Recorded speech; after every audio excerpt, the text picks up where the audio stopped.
네, 여러분 안녕하십니까? 장익경에 만난 사람들의 장익경입니다.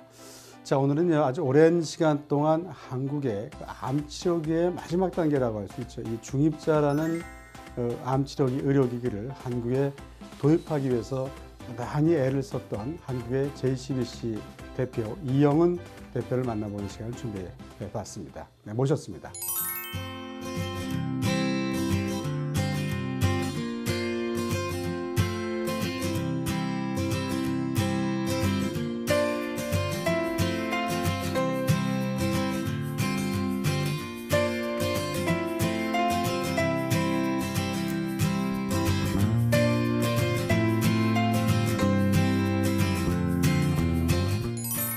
자, 이렇게 시간 내주셔서 감사합니다. 네, 반갑습니다. 그 중입자라는 게 저도 이제 취재를 해봐서 들어봤는데 네. 이 양성자하고 액선하고 굉장히 차이가 많더라고요. 이게 네. 치료에 대한 의미가. 근데 이제 지금 우리나라에 없어요. 네, 근데 일본하고 독일에 있잖아요. 네. 근데 왜 어떻게 하다 이 중입자를 한국에 도입하시려고 몇 년 전부터 그렇게 무단히 애를 쓰셨나요? 이미 선진 의료 기술은 상당히 수준이 독일과 일본과 많은 수준이 높아져 있는데 예. 한국에 아직 논문이나 이런 세미나가 활발하게 좀 보여지지 않은 면도 있었지만 제가 일본하고 오랜 그러니까 비즈니스를 하면서 BNCT라는 재발암 그런 임상 실험이 발표하던 날 제가 일본의 회사에 소개를 받고 중립자라는 것을 처음에 접하게 됐고 이 기술이 선진 기술이라는 거는 저희가 차후 알아가면서 예. 이 세계적인 기술이 한국에 도입이 되면 암 환자들에게 정말 꿈의 암 치료기가 되겠다는 그런 확신을 갖고 몇 년간 거의 한 7년 동안 준비를 하면서 지금까지 오게 됐습니다. 그렇군요. 이 중입자, 좀 시청자 여러분 처음 중입자 하면 잘 모르신단 말이에요. 네. 이 중입자가 제가 알기로는 이제 액선, 양성자, 그다음에 중입자 이렇게 지금 핵에서 나오는 그 핵선이죠. 쉽게 얘기하면 네. 이제 그렇게 이제 이어져 있는 그 발전 진화된 모습인데 차이를 간단히 좀 설명을 좀 해주실까요? 지금 양성자는 한국의 삼성의료원도 도입이 되어 있고 맞아요. 국립암센터도 도입이 되어 있습니다. 그런데 중립자는 양성자와 조금 차이점은 치료법은 비슷하지만 빛의 80% 빛의 속도로 탄소를 가속을 해서 그 암 부위만 적중을 해서 치료를 하는 정상 세포를 터치하지 않고 암 부위만 공격해서 치료를 그러니까요. 하는 예. 그게 양성자와 조금 차별화된 그리고 지금은 일본은 5군데 치료센터가 있을 정도로 상용화가 되어 있습니다. 예. 그래서 양성자도 사실 상당히 좋은 치료법인 거는 분명하지만 그거보다 조금 더 앞서서 세포의 터치를 정상 세포가 터치되지 않고 암 부위만 공격할 수 있는 그런 선진 치료 그러니까요. 기술이 예. 그런 차별화가 있습니다. 그동안 이제 암 환자들이 참 암 때문에 힘든 게 아니라 암 치료받다가 돌아가시겠다 뭐 이런 넋두리를 하는 분들이 많았어요. 근데 그게 무슨 얘기냐면 암 세포를 치료하는 것도 있지만 정상 세포까지 다 공격해서 힘들게 하거나 죽게 만드니까 그런 거 그러니까 그 기존의 치료법하고 중립자 치료법 그 환자들의 편안함과 어떤 그 행복감 어떻게 틀리던가요? 일본 가서 보니까. 이 중립자 치료에 특이하게 저희가 좀 장점이라 하는 거는 치료를 하고 당일날 일상생활이 가능한 네. 그래서 일본 NRS 연구소의 연구센터 같은 경우는 치료를 하고 그날 돌아가서 업무도 가능하고 일상 가정 생활도 가능하고 그러니까 기존의 방사선과 항암의 치료와는 달리 정상 생활이 가능하다는 게 상당히 이점이 있습니다. 예. 그러니까 이제 중입자잖아요. 중입자는 한국에 그 기기를 들여오기 위해서 이제 그 전에 한국에 있는 암 환자라든가 네. 중국의 암 환자를 일본에 보내는 그런 의료 뭐라고 해야 되나 치료 환자 보내기 네. 그런 비즈니스를 하시다가 접하신 거죠? 반대입니다. 그래요? 네. 처음에 도입을 일본하고 같이 연구소와 일본에 이제 같이 관련된 회사들하고 도입을 준비를 하다가 사실 우리나라 의료에 관련된 게 상당히 어려운 벽이 많습니다. 네. 그래서 암 환자들의 수요는 굉장히 많고 일본의 현재 메디컬 서비스를 하는 어떤 체계적인 회사와 하지 않으면 막연하게 메디컬로 해서 환자를 수송하거나 할 수가 없습니다. 그래서 그렇겠죠. 일본의 정부 인증을 받은 회사, 그다음에 일본의 메디컬 서비스를 어떤 체계화가 돼서 중립자의 서비스를 할 수 있고 치료를 받을 수 있는 기관과 정식 계약을 체결한 다음에 네. 준비하는 데도 한 2년 넘게 걸렸습니다. 네. 그래서 한국이 전제로 도입이 된다는 전제 하에서 우선 치료센터가 일본밖에 없기 때문에 우선 치료 그러니까. 서비스를 시작을 해서 향후 몇 년 뒤에 한국에 도입이 되면 그 서비스와 시스템을 그대로 한국에 적용을 시키는 이제 그런 비즈니스를 하고 있습니다. 네. 네. 그 2016년도 이제 국감 자료 제가 본 건데 우리나라 암 환자가 2016년도에 치료 받았던 환자가 144만 명이라고 합니다. 그렇죠? 네. 아시죠? 그래서 네. 거기에 들어간 돈이 6조예요. 그러면 사실 이 중입자 같은 경우는 지금 최첨단에 있는 의료기기인데 네. 그걸 한국의 그 시스템을 도입해서 그 암 환자를 그 144만 명이나 되는 환자를 우리 나라에서 좀 지원하고 개인 돈도 좀 한다 그러면 그 돈보다 훨씬 적게 든다는 전문가들 연구 결과가 있습니다. 네.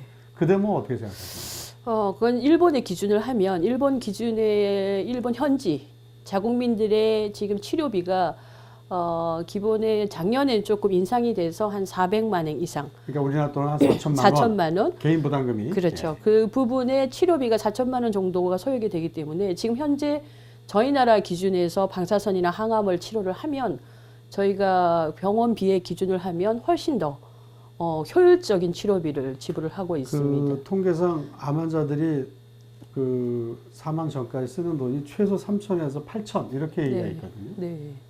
그럼 이건 그보다 더 적게 될 수가 있잖아요. 효과도 그렇죠. 적고. 네. 이제 그런 부분에서 치료에 대한 비용도 효과적이지만 네. 우선 경제적인 부분, 한국에 도입이 되면서 그 치료로 그 기계와 여러 가지 메디컬 사업의 여러 가지 부분에 그럼요. 훨씬 더 국가적으로도 많은 이점을 갖고 있기 때문에 저희가 한 7년 준비하면서 세계적으로 미국과 프랑스, 말레이시아, 러시아가 전반적으로 이 도입을 지금 준비를 하고 있기 때문에 네. 그런 부분에서 한국이 접근성도 좋고 빨리 도입이 되면 다른 나라에 비해서 빨리 선진 기술이 될 수 있다고 네. 저희는 보고 있습니다. 네. 그럼 만약에 그 도입을 했어요. 네.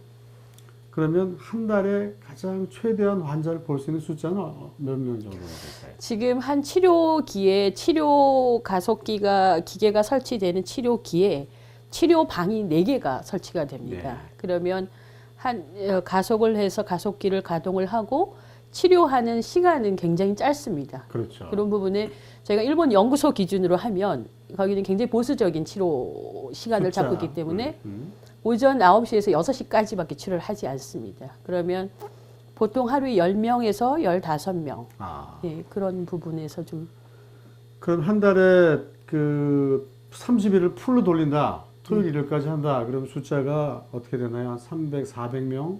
3, 400명 될 수 있나요? 지금 사가 큐슈에 있는 사가현의 예. 모델을 보면 거기는 지방자치제가 같이 협력을 할수 해서 있겠죠. 예, 했는데 지금 치료센터가 설치가 되고 1차 년도 600명이 치료를 했습니다. 지금 1차 연도면 1년에? 네, 네. 아, 그래서 추세적으로는 이제 1차 년도에 600명이 치료됐고 지금 늘어가고 있지만 저희 나라를 기준으로 봤을 때는 훨씬 더 많은 저희가 이제 분석한 자료는 지금 그렇죠. 예, 말씀드릴 수는 없지만 훨씬 더 많은 환자를 치료를 할 수가 있습니다. 그 지금 우리나라 정부에서도 관심이 있는 걸로 알고 있어요. 네. 그리고 이제 우리 이 대표님께서 제주도에 그거를 지금 꾸준하게 제주도가 이제 그 의료법 특구 지역으로 돼 있잖아요. 네. 그러니까 그 시설을 그쪽에도 하시려고 한다는 얘기를 들었는데 네. 뭐 비밀일 수도 있겠지만 한번 이 시간을 통해서 한번 말씀해 주시죠. 저희가 제주를 선정을 한 거는 뭐 의료법을 사실 제일 처음에 저희가 서치를 하면서 과연 우리나라 의료기나 의료에 대한 부분이 법률적으로 우리나라가 어떻게 되어 있는지 부분에서 사실 가장 먼저 검토를 했습니다. 단 제주도라는 지역이 앞으로 향후 이거는 방사선이 유출이 되거나 이런 환경적인 부분하고 전혀 관계가 없기 때문에 그렇죠. 향후 저희가 글로벌한 메디컬 사업을 어느 나라든 또 선호하고 있는 상황에서는 제주도가 가장 입지적으로는 맞다고 봅니다. 그리고 일본과 중국과 한국과 그리고 러시아까지 동남아를 포함을 하면 근접하기가 가장 용이한 부분이 제주도이고 향후 저희가 외국 환자를 받았을 경우에 오랫동안 체류할 수 있고 휴양을 할 수 있고 요양을 할 수 있는 부분까지를 저희가 판단을 해서 제주라는 지역이 가장 적합하지 않을까 하는.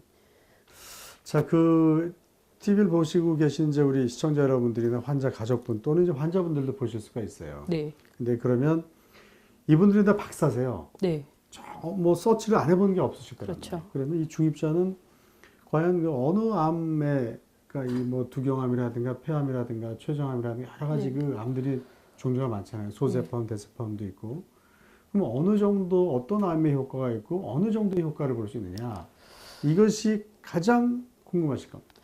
저희가 연구소에 일본 지금 이 기술을 원천 기술을 갖고 있는 연구소에서 저희가 협의를 했을 때 질문이 가장 많이 나온 게 몇 프로의 치료 효과입니까가 그렇죠. 가장 많이 나왔고요. 그리고 재발이 없습니까? 그러니까 5년 네. 생존율은 어떻게 했느냐. 네, 이렇게 그 재발이 질문이 있는 가장 많았었습니다. 그런데 기본적으로 치료가 되는 거는 혈액암을 제외하고는 거죠. 예. 가장 우리나라에 가장 많은 간암이라든가 췌장암, 그다음 대장암, 그리고 폐암. 두경부암. 그리고 사실 두경부암은 상당히 이쪽의 효과가 탁월한 게 사실 네. 중립자입니다. 그래서 요즘 최근에 많이 발병된 여성분들, 유방암, 그리고 자궁경부암.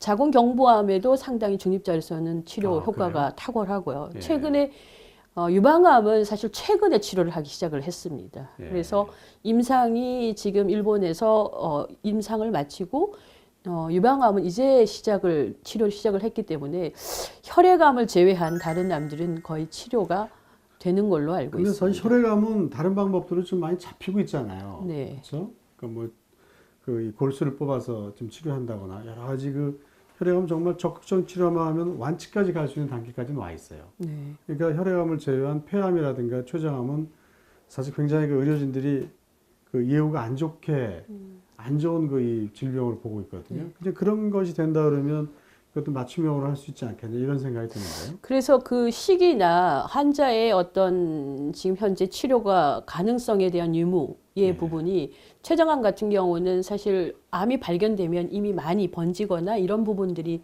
사실 굉장히 많은 네. 사례가 있어서 예. 초기 단계나 이런 부분에 사실 빨리 발견을 하면 치료가 그렇죠. 더 좋지만 예. 대부분이 좀 그런 어려움이 있는 예. 암입니다. 그래서 조금 저희가 이 중립자의 도입을 하는 입장에서는 예.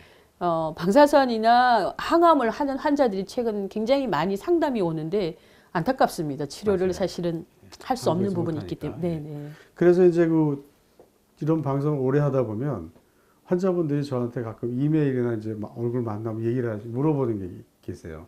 다 됐고 언제 들어와? 이 질문이에요. 다 됐고 알았으니까 언제 교육하고 계십니까?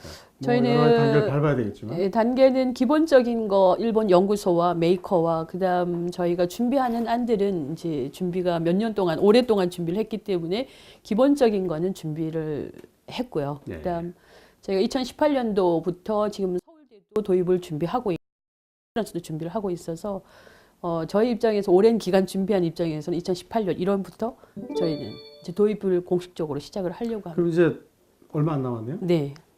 이 문재인 정부가 이제 메디컬 케어 정책을 하고 있잖아요. 의료 케어 정책을 여러 가지 이제 방법들을 찾고 있는데 사실 국가 세금을 줄이기 위해서는 이런 거를 도입을 도와주고 암 환자에 들어가는 이 간접 비용, 국가 간접 비용을 저는 한 40에서 50%를 줄일 수 있다고 봐요. 네. 계산상. 그럼 국가 차원에서도 이 작업을 함께 해야 된다고 봅니다. 네. 그래서 이번 정부에 혼자 고생하지 마시고 함께 합시다 라는 의미로 한 말씀 부탁드릴게요. 일본과 독일은 이 기술을 개발하고 연구하는 데 22년 걸렸다고 합니다. 그런데 지금은 상용화가 돼서 치료센터가 5군데가 생겼고 추가적으로 오사카와 오키나와가 또 추가적으로 2곳을 더 만들고 있는데 저희 나라가 지금 인구 5천에 그리고 치료센터가 하나도 없는 입장에서는 저희도 한 3곳이나 4곳이 도입이 돼야 된다고 생각을 합니다. 그런 부분에 일본의 기술과 독일의 기술이 됐던 일본도 정부가 많은 비용을 들이고 연구 개발을 한 기술이다 보니까 저희 나라도 이걸 세계화된 이 선진 기술을 반드시 한국도 정부가 같이 협력돼서 일본과 독일과 이 기술이 도입이 되면 앞으로 제가 알기는 전문가들의 조언을 좀 들어보면 우리나라가 앞으로 의료나 R&D나 이쪽 부분에서 상당한 발전을 이룰 수 있는 분야라고 제가 들었습니다. 그런 부분에서 반드시 정부가 이 기술에 대해서 이 중립자에 대해서 좀 더 관심을 가지고 도입에 같이 좀 힘을 써주시면 저희는 최선을 다해서 하루빨리 한국에 저희가 설치하는 데 많은 도움이 될 것 같습니다. 네. 네. 그동안 그 젊음을 다 바치신 사업입니다. 저는 그 속내용을 알아서 좀 네. 눈물겹게 하신 사업이라고 알고 있는데 반드시 예. 꼭 이루셔서 우리가 암 환자들, 전 세계 암 환자들에게 기쁨과 용기를 주시기 바랍니다. 나와주셔서 고맙습니다. 감사합니다.